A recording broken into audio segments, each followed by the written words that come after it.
Hello mga kababayan, si Dante Maravillas. Pag-usapan natin itong si Chis Escudero kasi ina-accuse na ngayon ng mga DDS na tumanggap ng maleta. Sabi ni Chis, asan na niya?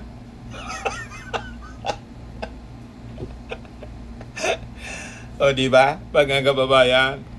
Sabi ko sa inyo, pag bumaliktad po, laging may maleta. Yan ang automatic na label ng mga DDS. Nasaan na niya? Yung sitwasyon ko niya ngayon, parehas nung dati. Sabi ni Cheese, walang nabago. Asan? Walang kinalaman yun dito. Di sana tigil na referring sa kaso niya. Ganon pa rin eh. Kung ano ang sitwasyon ko kahapon, ganon pa rin ang sitwasyon ko, sabi ni Chis Escudero. Ayan o. Senator Chis Escudero denied allegations that he was offered suitcases of cash or the dismissal of pending cases linked to the flood control controversy against him in exchange for attending the Senate plenary session noong June 3. Sabi ko sa inyo, tuloy ang kaso. Bumaliktad man kayo, hindi kayo bumaliktad. Kung gusto ninyo, permanente ka na kayo dyan. O di ba? Kahit sumali kayo sa new majority, hindi man po pwede na dahil sumali lang kayo sa sa new majority, yung investigasyon sa inyo, kaso, filed by the ombudsman, i-withdraw na. May ganon. Kaya itong mga defenders, mga kababayan ni Sara, napakarumi ng laro. Sasabuyan ka ng lahat ng uri ng putik. Pag ikaw ay bumaliktad, sisiraan ka na. Tulad ni Chis Escudero, mga kababayan. At isusunod nila yung isa pa na tatawid. Hindi natin pa alam kung si Joel Villanueva ang susunod na tatawid. Kaya tama itong commentary mga kababayan na gusto kong i-share sa inyo. Sabi dito, maruming laro ng mga defenders. Defenders po ni Sara Duterte. Yan. Nandiyan na kasi mga kababayan yung desperation sa kampo ni Sara Duterte. Desperada na po. Full desperation because of the impeachment, napakalakas na kaso ng impeachment laban sa kanya. Kaya yung kanyang mga defenders po, kuha na po sila, confused.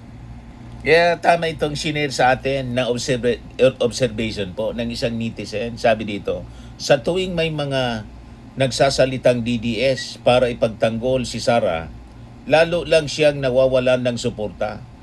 Lalong hindi pinaniniwalaan ng tao. Correct. At laloan niya na lalong nawawala ang kanyang imahe bilang isang pinuno. Hindi lang ang mga nakatagong baho niya, kundi pati ang mga lantarang ambisyon. Lantarang ambisyon niya sa publiko. Ang mismong sumisira sa tatak at pangalang Duterte. Ito yung sinasabi natin mga kababayan. Ang sumira sa Duterte, sila man lang, self-destruction ang ginawa ng Duterte sa kanilang sarili. Kahit yung mga defenders niya, kahit yung mga followers niya, mga kababayan, lahat nagsi-self-destruct. Tama po? Kaya as a result niya, sabi rito, tuloy-tuloy yung pagbagsak ng numero ni Sara sa survey.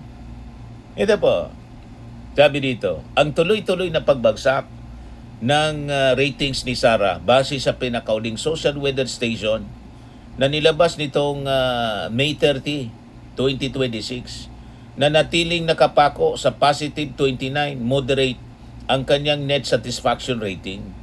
Napakalayo na nito sa kanyang peak rating na positive 77 dati siya noong December 2022. Napakataas. Ngayon, bagsak na bagsak mga kababayan. So, bakit lumalaan niya yung distrust?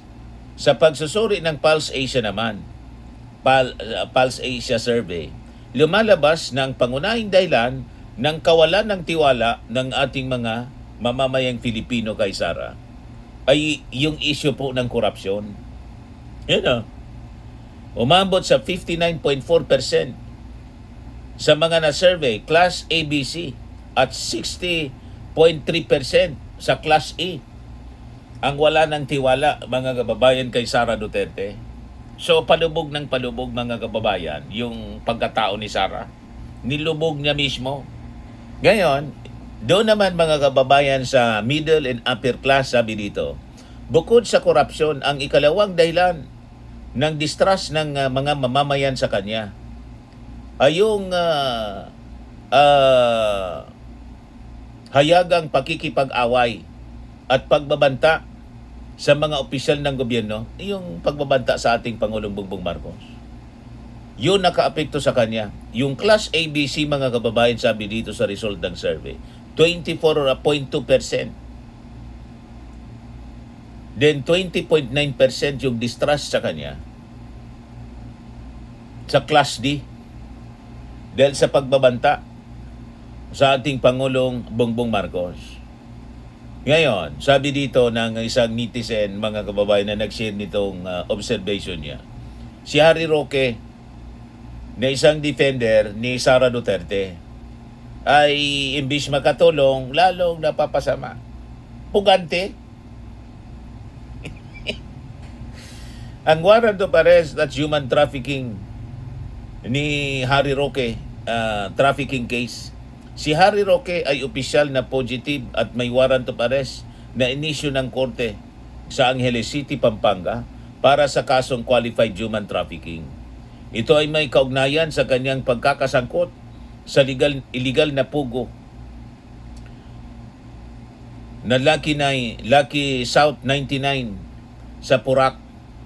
Ang pagtatago at fake news machine. Habang nagtatago sa batas, gumamit si Roque ng mga live streams para magpakalat ng fake news. Imbis makatulong kay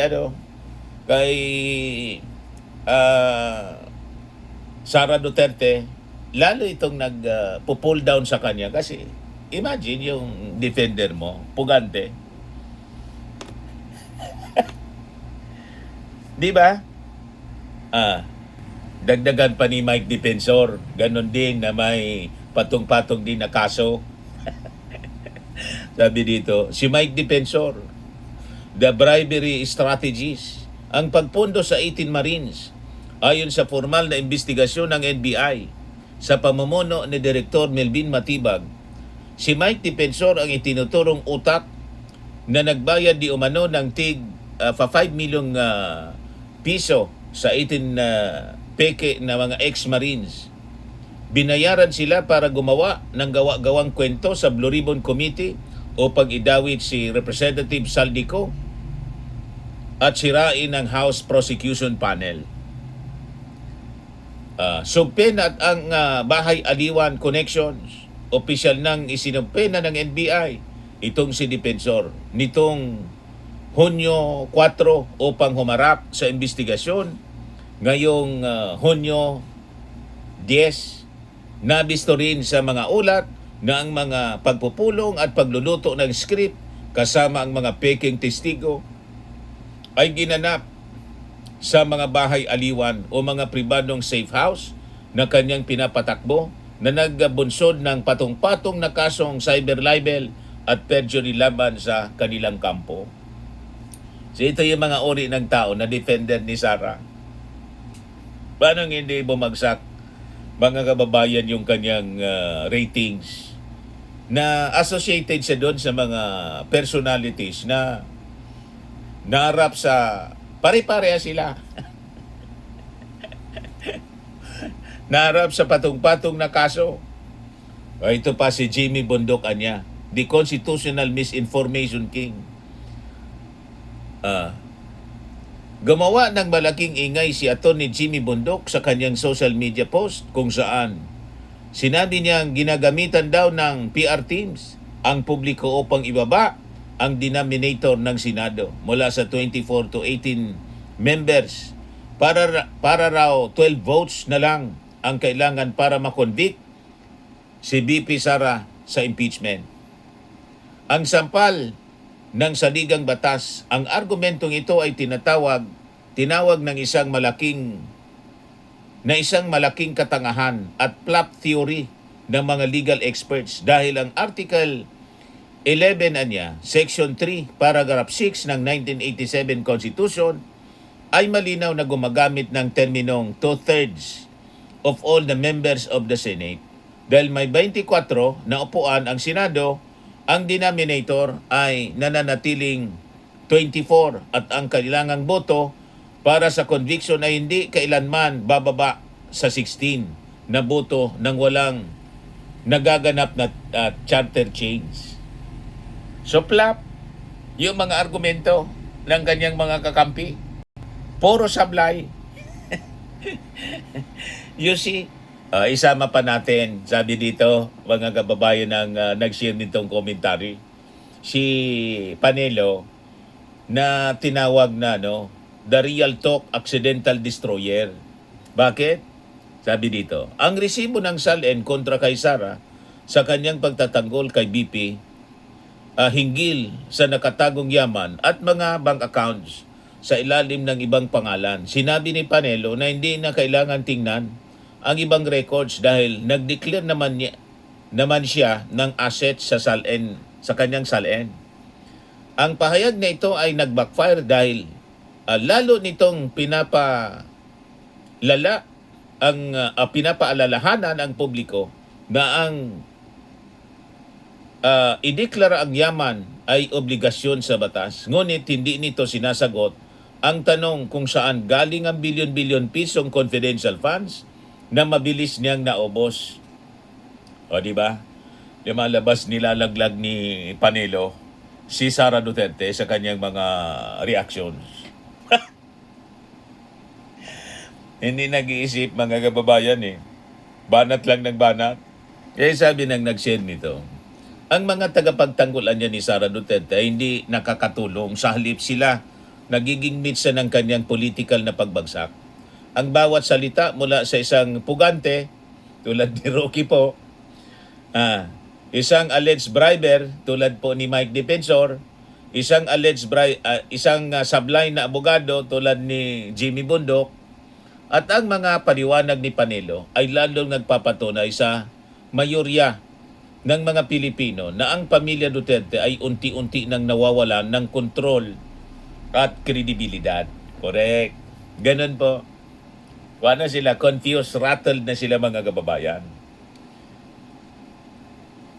So yun, kaya sabi ko sa inyo, huwag tayo mga kababayan na magpapadala dito sa mga mga kwentong kutsero nila, mga sarsuela, mga panggugulo, lalo na po sa sa Senado nitong mga DDS-aligned senators mga kababayan.